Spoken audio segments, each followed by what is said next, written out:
Two. Hey, what's up? This is Flex Wheeler with Flex for Life and my co-host Greg again.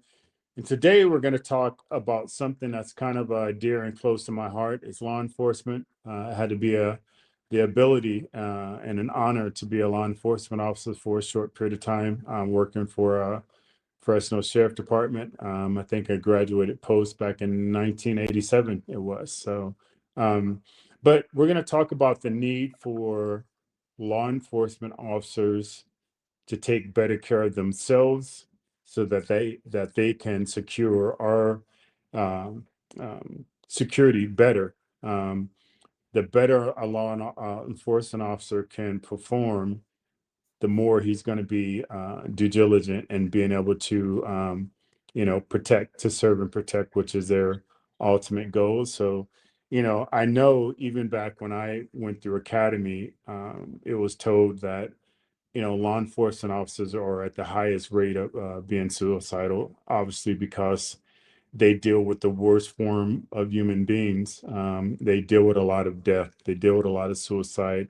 They deal with a lot of just the worst trauma that you can imagine. So that kind of really hit me hard, just the mental health of law enforcement officers. So I'm going to grab Greg and have him join into this conversation. He hasn't been a law enforcement officer, but since he's been married to a law enforcement officer and also a retired Army. Yeah. Retired Army vet also. And through that, he's been able to live through her eyes and what she's seen and what she has been through. Yeah, it's. I mean, I'm going to take it a little bit further. Just not even be able to do your job, but to thrive at it and actually have a life while you're in your career and then after as well. Because there's a lot of numbers that we've been able to pull out, and we're going to discuss that is not the brightest, shiniest picture as far as quality of life goes. So, Flex. I mean, if we were to venture to guess, you're probably going to get this correct, but if you ask the general public, what is their perception when you say cop? What do they typically see in their mind's eye, do you think? Probably an arrogant, kind of overweight officer. This is one of the amalgams of the pictures for the general public of what they saw based on their descriptions. The only thing missing here is the donut, truthfully. Wow. And that's not the scary part. The scary part is there's a thing called the Police Executive Research Forum, or PERF. They actually found, now this is a comprehensive nationwide survey and research of law enforcement agencies across the country. And this is local, county, state, and federal agencies. Things didn't come out so great in what they found. You got to take that picture down. Okay. That was hard to look at. Now, let's just go over the basics. They found that the average age, this is easy to pull out, right? The average age for law enforcement officers, for men, it's 40.4 years. For women, 38.7 years. Now, we've had other videos where we've gone over natural occurrences with the human body as we age.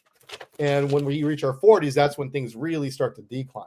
And that's just normal best case scenarios. That's elite level athletes. There's nothing they can stop about that. So the average age of these cops is already in that bracket. Now, if you're looking at, let's say they start their career at the very earliest, 21. Some municipalities, I think they allow 18, which to me is kind of a bad idea in all honesty. That's a little bit too young. Mm-hmm.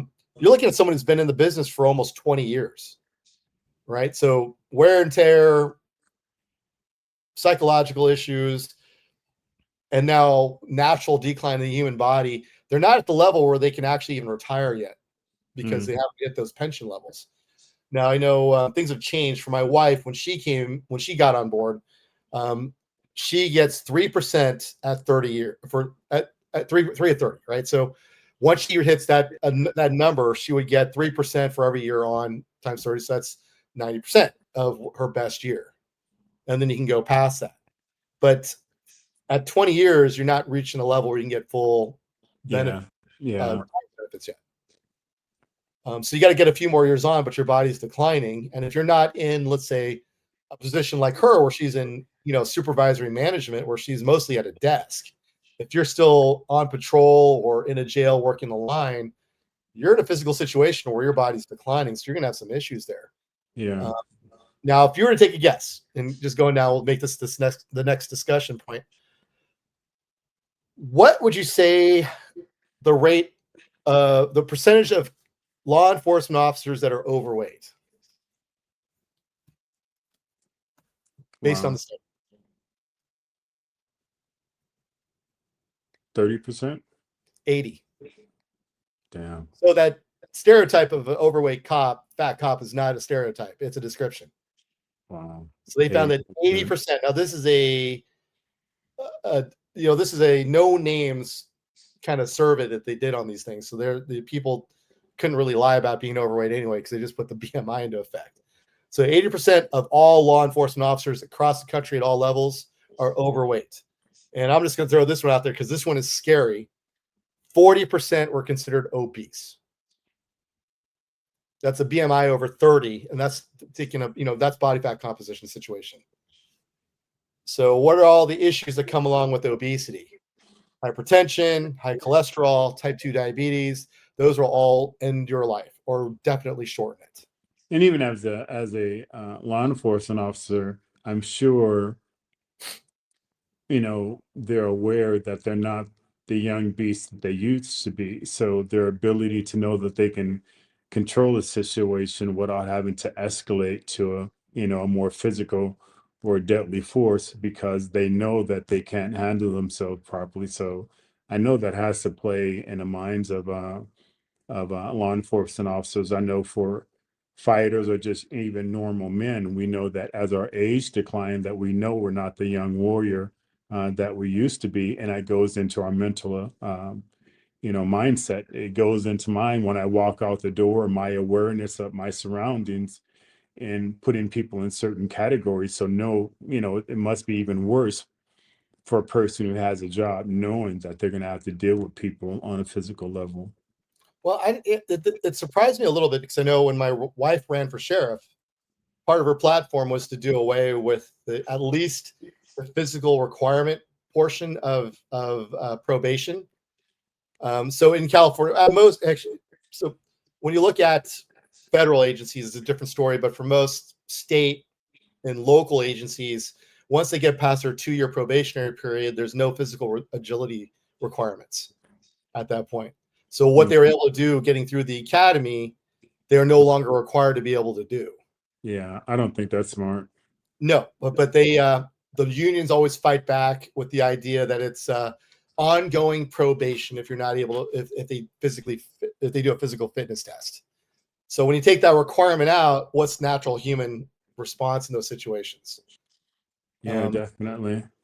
So that's my issue there. So I know that you and I would both highly recommend, life changes or wellness changes. So regular workouts, controlling nutrition. I know that can be a difficult thing, especially if you're, let's say, on a graveyard shift. That can make things very difficult. But nothing is impossible. Yeah, Ronnie Coleman did it at the highest level, so it's not impossible. Right. And I mean, Stipe Miocic became a UFC champion twice while he was also a firefighter. Yeah. So whether there's a will, there's a mind way. is willing, the body's able. Yeah. Right. But I mean, given all this in account, what would you say is, this is probably neat. What would you say is the number one killer of cops? I'll tell you right off the bat, it's not criminals. Probably some type of heart or vascular condition. Heart disease. And this is active and retired police officers. And given all the information we just went over, this should not really be a shocker to anybody. Yeah. I again, it was different, and I didn't work the streets or anything like that. I was in a jail, but I know I did a lot of ride-alongs, and I had a lot of friends who were officers and stuff like that. And I know in Fresno, the number one thing was, be aware that you're driving around in an air-cooled car, and you might have to get out in 110-degree heat and take leg, and somebody take leg bill, and now you're going to have to chase after them. That was always a used thing. But, you know, I am also aware on the good side, there's a lot of law enforcement officers that take up grappling and wrestling and training, but obviously there needs to be even more. I know a lot of mixed martial arts gym law officers that come in there and they teach them, you know, on gun control and when you're wrestling, protecting your weapon and stuff like that. So I really wish these guys would understand that the healthier they are, the better they can do their job, and the better they can handle another person, because you know, it's your life is on the line, or your ability to, you know, protect somebody else's life. You know, it needs to be at a higher level. It definitely needs to be some type of rules that are put into play. Right. Well, I mean, I've asked that question to a number of different officers and deputies and patrolmen in various agencies. I've asked CHP guys, girls. I've asked San Jose PD, county, obviously. When we were at the Fit Expo, I asked a couple of those Border Patrol agents when they're in the recruiting booth behind us. I said, just guesstimate, what would you say is the number of your compatriots or your coworkers that actually work out even on a semi-regular basis? They said, what do you consider semi-regular? I said, 2 to 3 times a week. Because the people I talk to, they're like 4 or 5 day a week types. That's how they were prior to getting the job. And without hesitation, each one said below 10%. They would put their money on it. Yeah. Yeah. And this is just the physical side of things. I mean, this is the easy stuff. Most of these agencies, they have really good deals with the local gyms, or even my wife's agency with the Santa Clara County, they have their own gym that's built in both their facilities that they can just go and work out in, that they asked me to help put together. So they're not, you know, just hotel style gyms. These are gyms. Yeah. I mean, I get it.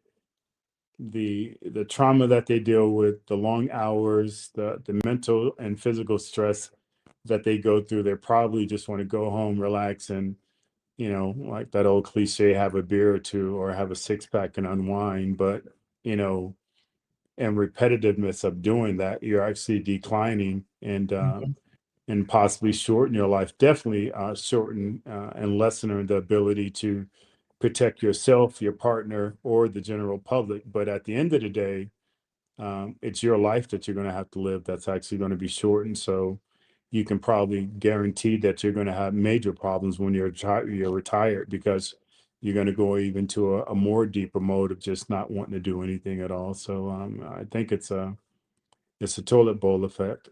Right. Well, I think just to go back and I'm just thinking about it this way, because, you know, I always think financially future wise. I believe it's at 20 years is the minimum they have to put in. So they're kind of reaching that at the average age, give or take. It's actually below the 20 years if they start at 21. A couple more years for women on average. So at 20%, which is what they got if they were here 20 years ago. Right now, I believe a lot of agencies, because of some of the financial issues we've had as a country the last couple of years, they've gone to 2.5% or 2%. So even less, they have to work more years just to get a decent pension, which is something they could fully earn, by the way. Yeah. But what I've been told by financial advisors, aka my father back in the day, he told my wife, 27 years at the 3% is your sweet spot. You will be fine, especially since you're going to be getting your deferred comp as well at that point, which should be earning interest, which is like their version of a 401k. So in her case, she's looking at another 4 years to get to that sweet spot. So she has 4 more years, give or take. I mean, she could retire now, but she's got some career goals in mind still. But you figure these people, you're already at that age where everything is declining just naturally, if everything was good. Now you have the situation with most likely you're overweight at the very least. You could be, it's a 50-50 split if you're obese. Now, all the other health issues that go along with that, right? And you have, well, we're not even going to go to the psychological aspects yet, but now you have all these issues that are going to have a hormonal effect. You have a job where you're 1 second, you could be sitting for literally hours on end, and now you're in a sprint. So you're going to have physical limitations and issues that arise from that. How many more years? I mean, you probably heard of all those people that got medically retired because they got injured or things broke down or their back gave out finally. Yeah. because they weren't working out or taking care of themselves on Yeah. top of a natural decline. Yeah. So there goes your that 27 years Mm. goal wise, right? So now you're having to retire with, it could be 10% less on your pension to live off of the rest of your life. It's not like you can go take up another job because you just destroyed your body. Right. Yeah. Yeah. It's really an investment, like we talked about before, just in general. You have to invest in your health. You just truly do. It's not more so your 401k or your bank account or your investment profile. If you're not going to be able to live here to enjoy those things, then what difference does it make? And you're the actual person that's allowing those things to happen. So you have to take care of number one, and that's yourself. And I think it's even more prevalent when you're in a protective service, whether it's the armed forces or law enforcement or secret service or even security. If you're in a protective service, I think that should be one of your highest priorities. Right. And then on top of it, that part, I mean, to be able to just do your job efficiently and to the best of your ability, what are you taking home to your family life, to your significant other, if your body's not performing normally? And then that's just, when those things don't happen, now that's adding another level of stress onto everything, which just compiles all these problems. Yeah. Yeah. I'm sure. And I know, in police academy back in the 80s, the late 80s, when I went through, the number one thing was make sure you go home at the end of your shift. Mm. No matter what happens, your goal is to go home after your shift. And now it's like, when you go home, what are you bringing home with you? And also, the other thing was leave your job at your job and don't take it home with you, which was one of the impossible things for me to do. It just, I couldn't separate what I seen and what I had to go through police academy and even in the jails. It was very hard for me to turn that off. Excuse me. It was extremely hard for for me to turn that off. The things that I seen in jail, and just the dehumanizing, and also people who just, I mean, they needed to be in there. They were just complete animals. You got guys who literally just will smear their feces all over them. I mean, and you see that day in and day out. We can go into the mental effect that has to be traumatizing and Doing affect okay? you mentally. Oh yeah, something stuck in my throat. So did you swallow something? Yeah, I don't know what happened there, but yeah, something happened. I want to throw something here really quick while I'm still on the physical side of things. I don't know if this is self-promotion from South Korea, but this is an image from one of their, I think it's a Seoul police department, who they've labeled themselves as the fittest police department on earth.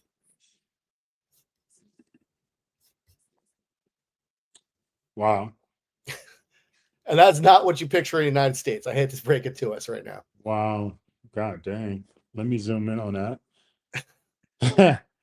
Jeez, I wish I looked like any one of them right now, man. So is this like supposed to be a picture of their entire force, or just some guys who are in I'm great sure shape? this is their promotional side of things, but they did a video. It's on YouTube. You guys can all look it up. Same thing, but this is United States versus Korea standards as far as law enforcement standards. I believe there is a annual physical fitness test that they have to pass, much like the military. And I believe there's also a height to weight ratio they have to stay within. Wow, that's impressive.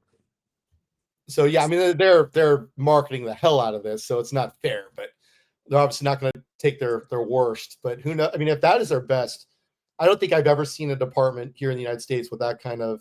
I mean, I've seen fire departments do their calendars and everything else. I've never really seen Yeah.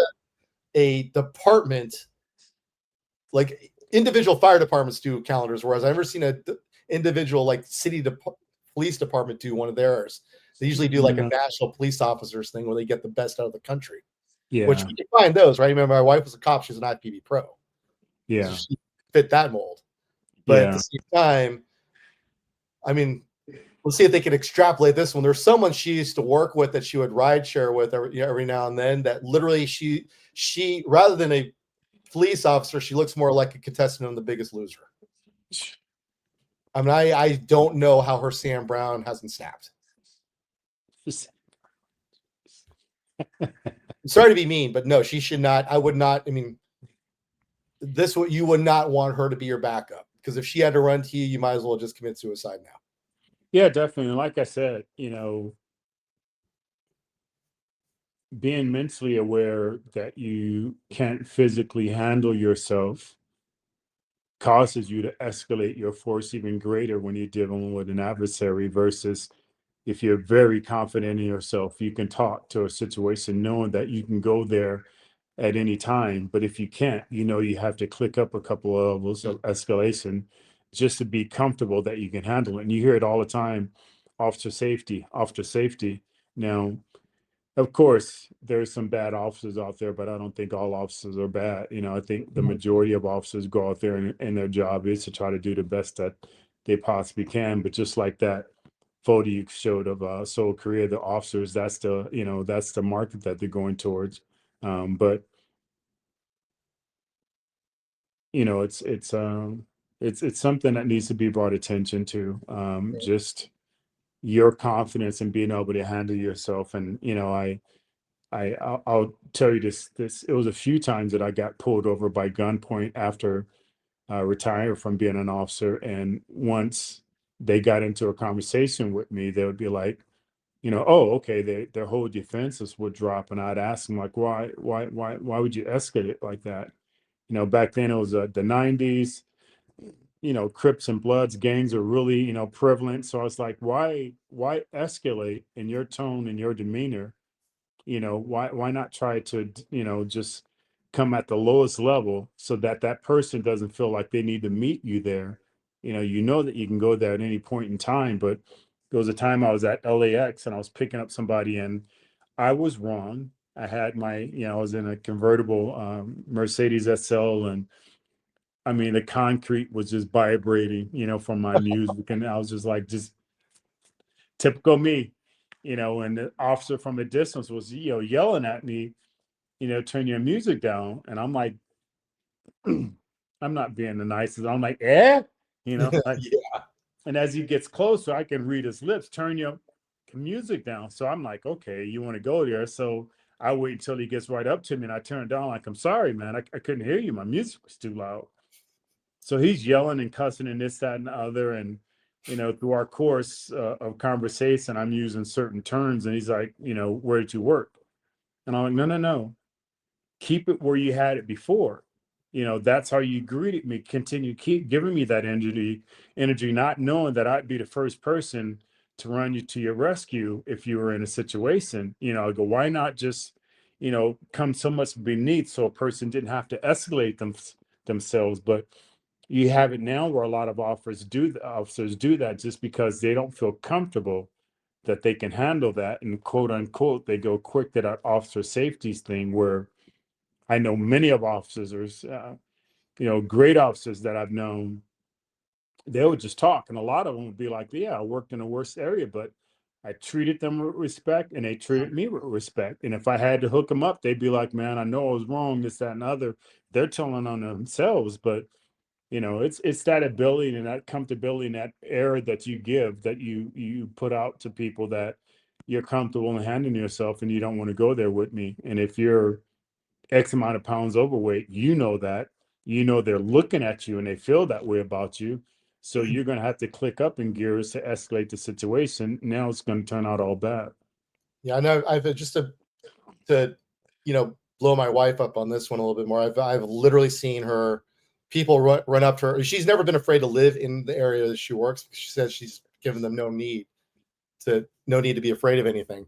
But she's literally had people come up to her just out of the blue in supermarkets, and I've seen them introduce her, give her a hug, then introduce her to like their significant other and anything, and turns around and she's like, yeah, it's someone I hooked up at one point or had in jails. Yeah. And then I've seen her I've heard her being called into the main jail because someone that she had put in there would only be talked. They would only talk to her and no one else, and they had to. So I think that's her thing. I know during her campaign, this is a part that probably sunk her. But she said, "We are here to protect and serve every single person in the county, including the ones that we put away. So, and they all deserve human decency." So I think, unfortunately, in today's day and age, that's what a lot of people are looking for. But at the same time, they want to hear just punish, punish, punish. Yeah. But her big thing was she's never had to worry about de-escalation because that's her primary goal. Yeah. My past father-in-law, Paul Love, worked in Fresno County Jail, retired. I think back then he retired with like 90% of his pay. And He was a there mentor was to my wife. huh? He was a mentor to my wife. Yeah. And it was so many people that I met through my bodybuilding career, like, oh man, Paul Love, I was in jail, man. That dude was so respectful, but he was respectful, but you knew, don't get out of line. And if he did, he was quick to handle himself. And you would feel bad because you knew you put him in that predicament, but he carried himself with respect. He was in great shape. He knew how to handle himself, and he treated people with respect. And I think even more so now, that's necessary with officers to treat people with respect, even if they don't deserve it. That way you keep a situation de-escalated. We're in an environment now where things are so hypersensitive and hyper escalated. It's just, and cameras are everywhere. So again, it goes back to being in shape, or just knowing that you know how to handle yourself. Again, I don't want to harp on him. I think he was a amazing athlete. He's an amazing spokesperson and announcer. But your daughter trained with him for a while at his gym. DC. Yeah, DC. A very big guy. Daniel Cormier, for those who don't know. Yeah, very big guy, but knew how to handle himself, and he walked with an air of confidence, and it wasn't his weight. So it's just that projection that you can put out on people of and they feel that. I mean, you always can tell an alpha male when he walks in a room. Another alpha male can always spot another alpha male, and we just put out that type of energy. And I'm sure women feel the same way. Yeah, and just going back. I mean, if you want to talk about law enforcement, a peace officer being in shape, that's Paul Love back in his heyday. Man, I still look at pictures of Pop, and there was a show that he competed, and I think he was in his 50s, and he was just rock chiseled. And at that time, I was looking at myself in my 50s, and I was like, how's that even possible? Well, Pop was just cut from a different breed. I mean, I think he was born in the early teens. So the things that he had to go through, that adversity that he had to go through and everything, just carved out this amazing, absolutely amazing man. I even remember late in his years, he was telling me about this guy was mouthing off him at a gas station, walking up to Paul, and Paul said, "You take one more step and I'm gonna drop you." And here he is. He's an old man, but the guy felt that energy from him and backed away. Well, that's just a Paul Love legacy. And just come to Santa Clara County, you mention the name, the right places, and they all still know who he is, especially in the juvenile system. They do. I mean, he's a legend in the juvenile system.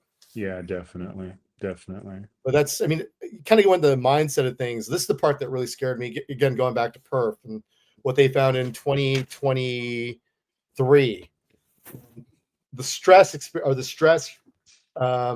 bullet points for law enforcement officers. This is where it gets kind of scary. This part makes sense. The percentage of law enforcement officers nationally that experience sleep disturbances or sleep issues was 71%. That makes sense, I guess, really, because especially, I mean, during the academy, that definitely makes sense. Yeah. In your younger years, when you get out, you're most likely on not the most favorable of shifts. So you're probably doing a graveyard shift. Yeah.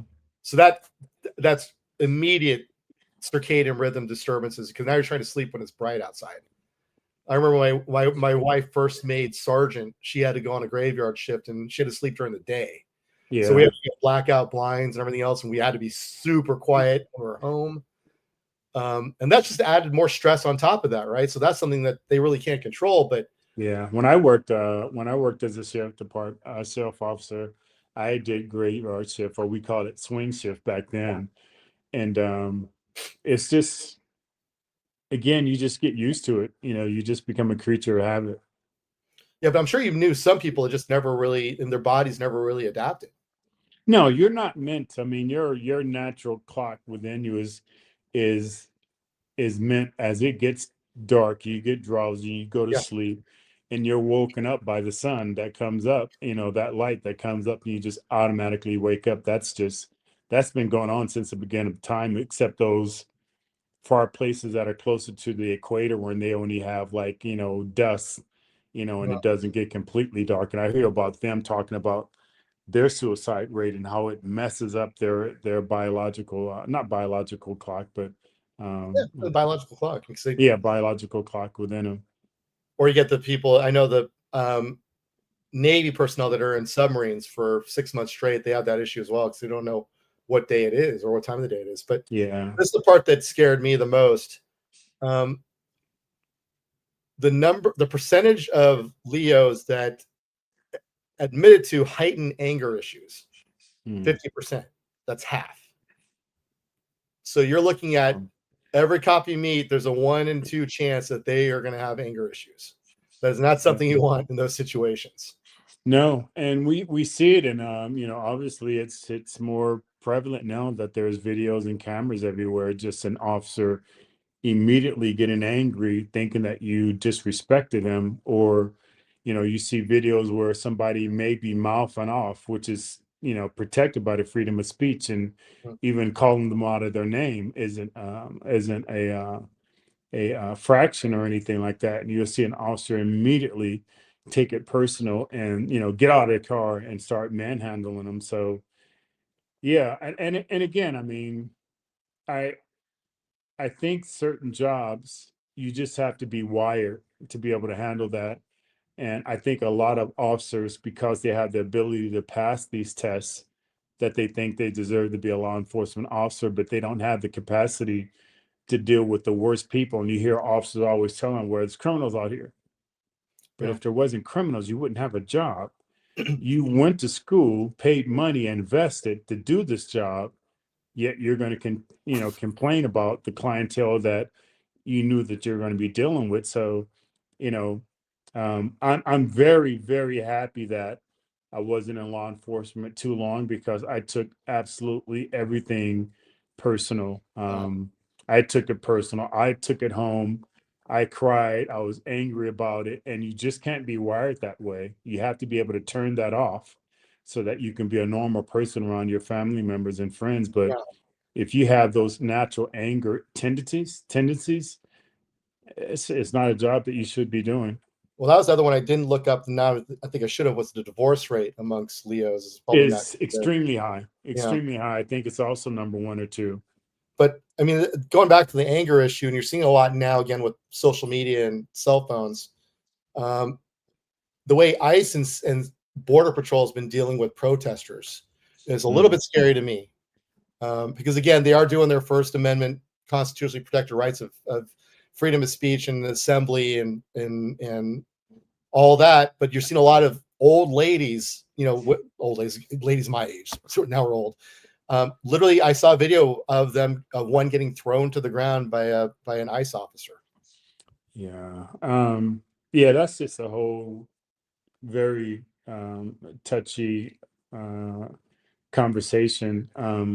I know, I think it was yesterday or the day before, I seen where Governor Newsom had passed a law Oh, where you can no longer be a masked agent. You had to identify yourself. And I remember even texting with your wife when that first started happening, like, well, there's a lot of abductions. It's at a height where people are being abducted. If you can mask yourself and walk around with a phony gun and a phony badge, how many of those are actual officers versus, you know, different, mafia or human trafficking. cartel, traffickers that are doing that? And I'm sure there's probably been some some cases where that happens. And I just, they don't identify themselves. They don't talk, they don't do anything. And now, fortunately or unfortunately, you see a lot of protesters standing up to them and putting them out of their area. I don't know if it was real or not, but I seen a video yesterday where I guess some ICE agents walked onto this cowboy's ranch, and it was a black cowboy. Oh, yeah. I think that was one of those stage ones, but it's Okay. taken from real life, right? Yeah, it has. It has. There's been a lot of businesses where they said, no, you're not allowed to come on our ground. And I don't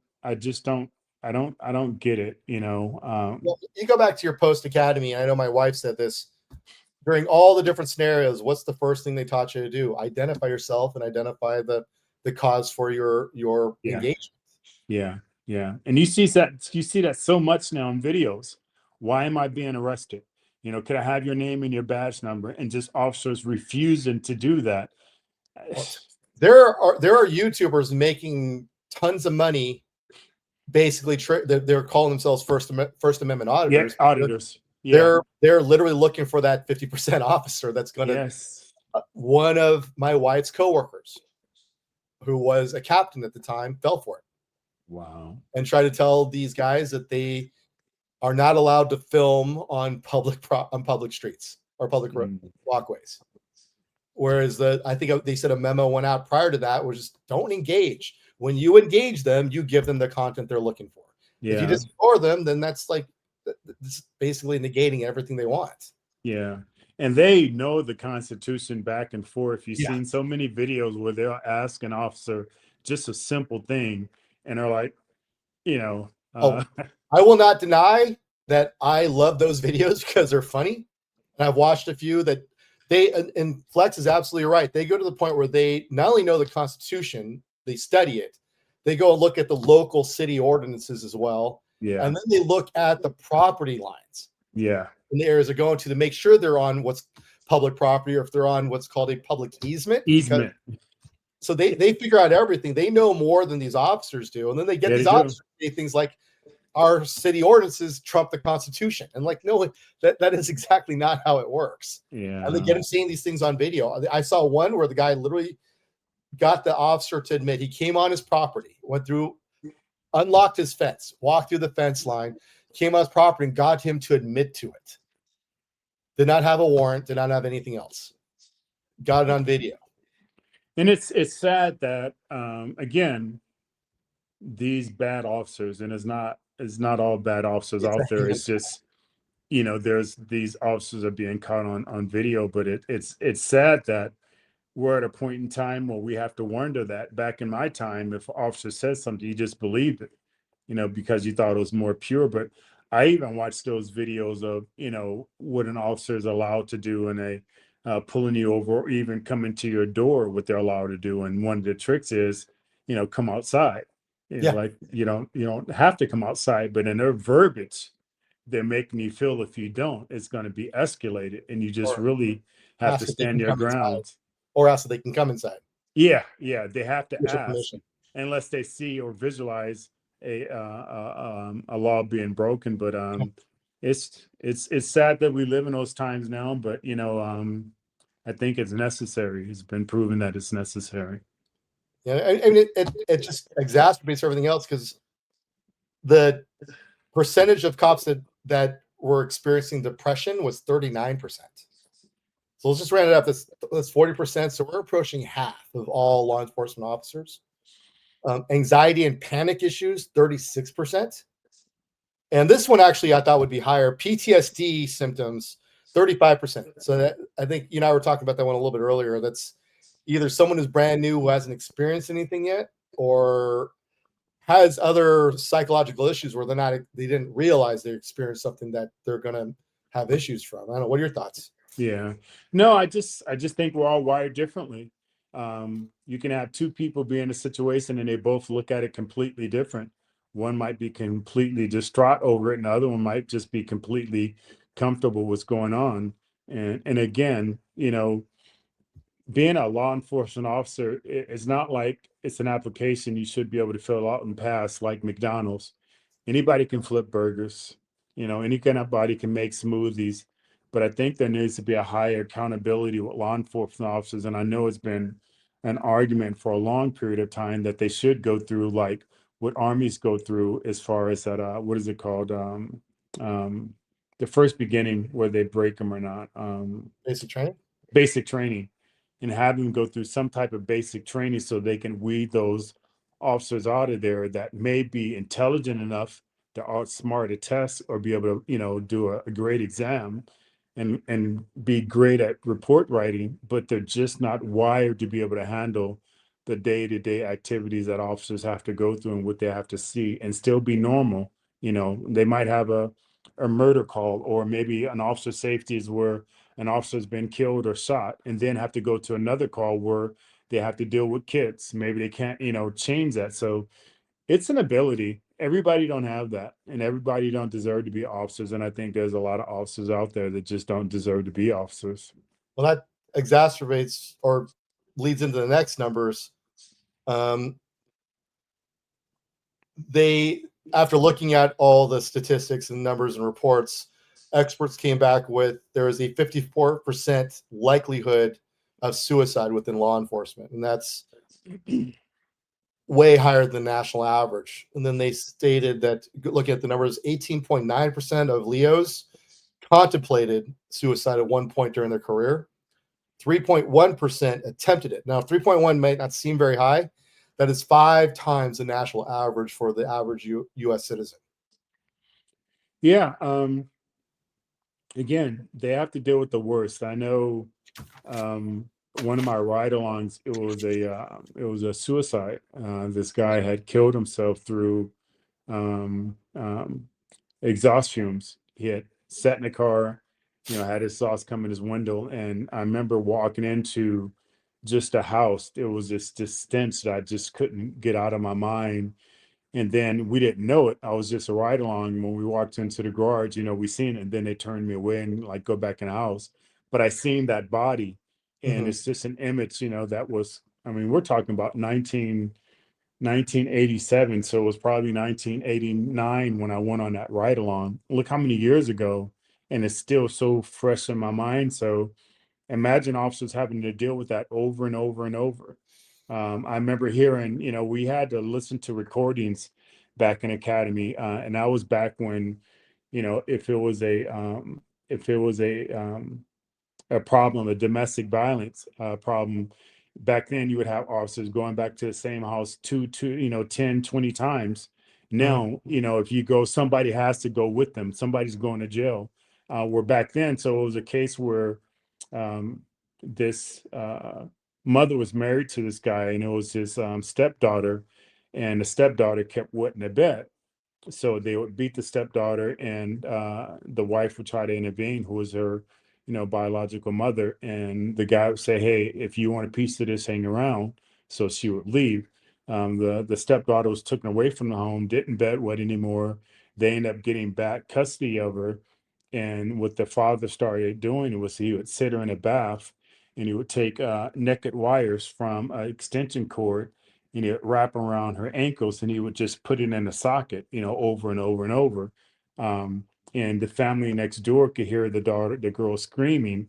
And this was back when officers would come, they would talk and then leave. And he ended up electrocuting her and killing her.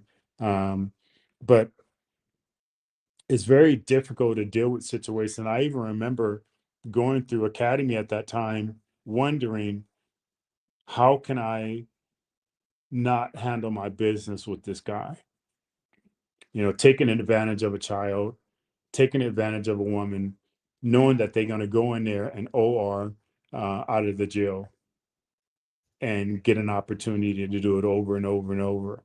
And I would contemplate those thoughts, knowing that I had to master the thought before I got into a real environment, or else I'm going to act on response. And I was like, man, how do you not handle your business with a person knowing that they're going to get out and be able to do this and be a repeat offender?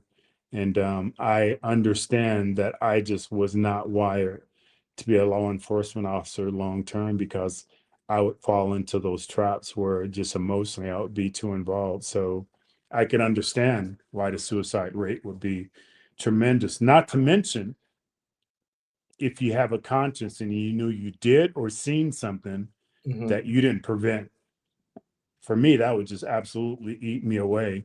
So I can see that. And I Well, remember again, officers were the highest rate of suicide and the highest rate of divorce and the highest rate of alcoholics also. Yeah, I didn't even pull those numbers up either. But a few years ago, we lived near Signal Hill. Do you remember Signal Hill area? Yeah. Yeah. One night, it was a spring or summer night, so we kept the windows open in the back area and everything else. And my wife heard a pop, woke her up. She said, "I just heard a gunshot, I think." It turned out one of her fellow deputies had committed suicide up on Signal Hill. Don't know the situation there, but part of the problem is my wife did fall into this as well. Is cops fall into that warrior mentality, and they don't want. There's a couple reasons. First off, they don't want to admit weakness. They won't go and talk to a therapist or go to the groups for these situations.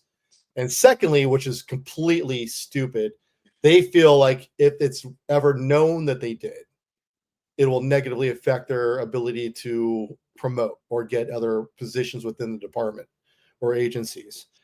So it automatically created a doubly worse situation where they're not even handling these stresses in the best way. So it just builds up. Yeah, it manifests. Yeah, definitely. So I And know I know that's that's one of the things that our nonprofit organizations, humans, we deal with.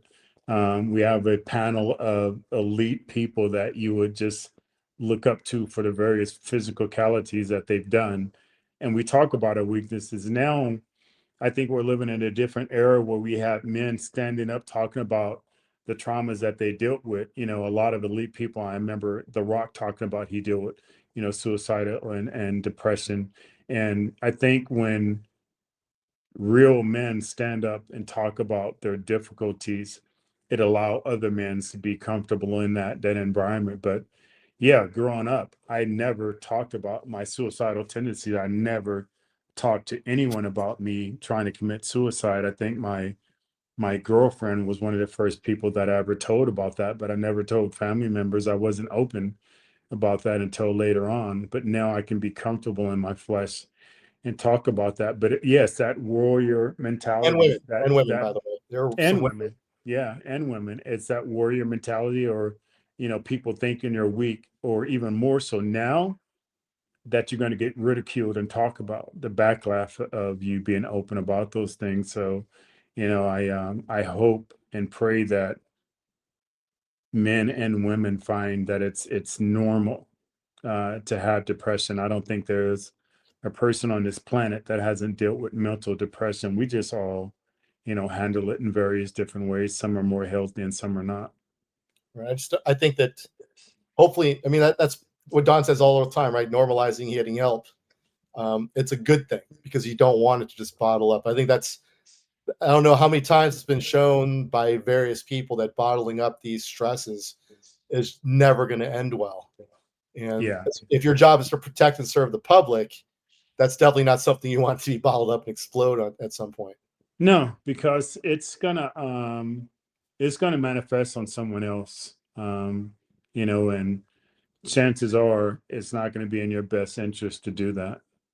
Right. So just to finalize this whole conversation, this has got kind of deep and depressing a little bit, which is actually okay because we're talking about it.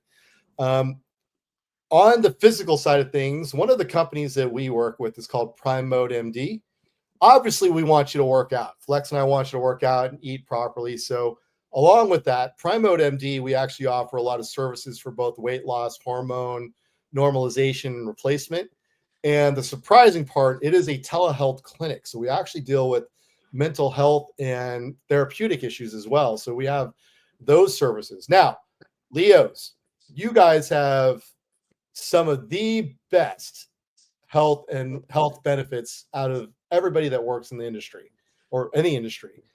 So I know that there are programs in place, and I know the unions and the municipalities are trying to work around the stigma about asking for help. But the things you see on a regular basis are not things you can never unsee.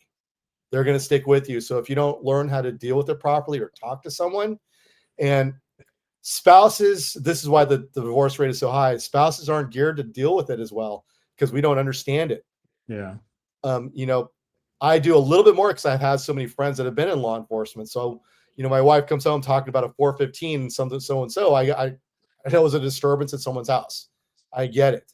But on the other sense of the word, most of spouses don't. So talking to someone who can help you with this or talking to others is an important thing. And I think Flex, I know Don Singleton would definitely agree with me on that one. Yeah, 100%. And in closing this, the numbers that we're talking about weren't guesses. These were actual numbers. There are actual statistic numbers that we're talking about. But I do want to clarify one thing. If it seemed like we're talking negative about police officers or Leos, listen, there's a certain type of person that runs towards tyranny and irony, while everybody else is running from it. There's a certain type of person that will put their self in jeopardy and their life in jeopardy to protect somebody that they don't know. I think they need to be given credit for that. They're the first person you call, but the last person you want to see just pulling up at a light and looking over. You normally give them a mean mug or whatever, and they might just be, wanting to say hi to you. So, I think it's probably one of the most honorablest jobs that you can have, to be able to put yourself in harm's way to completely protect another. But I think it isn't a job for everyone, and you need to learn the difference between, assets and liabilities. This can be a major asset for you to things that you can do and contribute to the public and your community, or it can be a very deficit liability that can hinder you or put your life or your family's life in jeopardy. But take So, care of yourself too. yeah, protect yourself too. So, I just want to thank all the law enforcement officers out there globally, because they're just trying to do their best and protect their communities and their countries. I also want to, give special thanks to all the law the I stumble there. I keep thinking. I was going to Thinking make about a joke. Korean cops' abs. Huh? You're thinking about Korean cops' abs. That's one thing I don't want to think about. Consider the one big ab that I have here. But, everybody in the armed forces, thank you so much for your commitments. And then everybody's in the emergency services. Thank you guys so much for your due diligence and your commitment to helping us globally around the world. Again, kind of a more sincere, deeper dive into a very touchy conversation, but we had to do it. So again, Greg, thank you so much for being my co-host. Another episode of Flex for Life. Again, please like, follow, subscribe, and comment. That helps the algorithms for us to get better out there. Also, you can send us any suggestions that you'd like us to have a topic on. Just send us a private message, and we'll look at that, and we'll definitely take it in consideration moving forward on our next episode. So again, thank you. Until next time. Great. Got to do your